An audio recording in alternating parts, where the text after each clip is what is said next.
এবারে আন্দুলে গিয়েছিলাম মাত্র 1.5 দিনের জন্য। আর ওই 1.5 দিন সময়ের মধ্যে বার চারেক অন্তত গেছি রাসের মেলায়। মৌরির জমিদার বাড়ি কুন্ডু চৌধুরীদের এই রাসের মেলা অনেক পুরনো।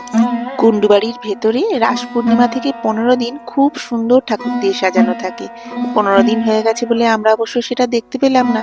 তবে মেলার মধ্যে যে ঠাকুরগুলো রয়েছে সেখানেই চলে এসেছি প্রথমে আর্যকে দেখাবো বলে। ঠাকুরগুলো প্রণাম করে মেলার মধ্যে চলে এসেছি।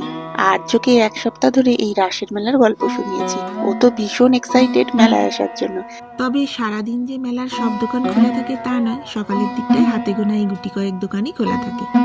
তবে হ্যাঁ, ওই যে মেলার মধ্যে ঢুকতেই যে বাদামের দোকানগুলো দেখালাম, ওই বাদাম জিলিপির দোকান আর কাপ প্লেটের দোকান, এই দুটো সকাল থেকে রাত পর্যন্ত সারাদিন খোলা থাকে। মেলায় যারা এভাবে দোকান করেন তাদের এই কটা দিন এটাই ঘর সংসার। তাই একদিকে চলছে দোকানদারি আর একদিকে চলছে দুপুরবেলায় খাওয়া দাওয়ার ব্যবস্থা। আয়োজনে হয়তো বহুলতা নেই ঠিকই, তবে দুপুরবেলার এইটুকু আয়োজনই এনাদের কাছে অনেক বেশি তৃপ্তির, অনেক বেশি নিশ্চয়তার। আর এইদিকে আর্যবাবুকে দেখি, মেলার এত রকম জিনিস দেখে কোনটা ছেড়ে কোনটা যে নেমেও ঠিক করতে পারছে না।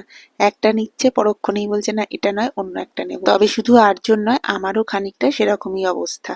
কোনটা ছেড়ে কোনটা নেব ঠিক করতে পারছি না। এই দোকানগুলো এসে তো মনে হচ্ছে সবকিছুই নিয়ে নি, তবে আবার মনে হচ্ছে লাগেজ বেশি হয়ে যাবে, ফিরতে হবে এতটা পর। সত্যি বলতে এবছর রাসের মেলায় অনেক দিন পরে এলাম, তাই মনে হচ্ছে সবকিছুই যেন নিয়ে নিই। মনকে তো মাঝে মাঝে বাঁধতেই হয়, তবে তা সত্ত্বেও টুকটুক করতে করতে কিন্তু বেশ অনেক জিনিস হয়ে গেছে। এখন তো দেখলাম সবকটা দোকান খোলেনি, তা সত্ত্বেও টুকটুক করতে করতে কিন্তু এক ব্যাগ বাজার আমাদের হয়েই গেছে। চলেই আসছিলাম, তারপরে হঠাৎ চোখে পড়লো এই ফুলের দোকানটা। ঘর সাজানোর খুব সুন্দর সুন্দর জিনিস রয়েছে। এখানেও দাঁড়িয়ে 2-4টে জিনিস নিলাম। সবই যে নিজের জন্য নিয়েছি তা অবশ্য নয়, টুকটাক করে সবার জন্য একটু আধটু নিয়েছি। এবেলার মতো ঘোরা কমপ্লিট, তবে সন্ধেবেলায় আবার আসবো।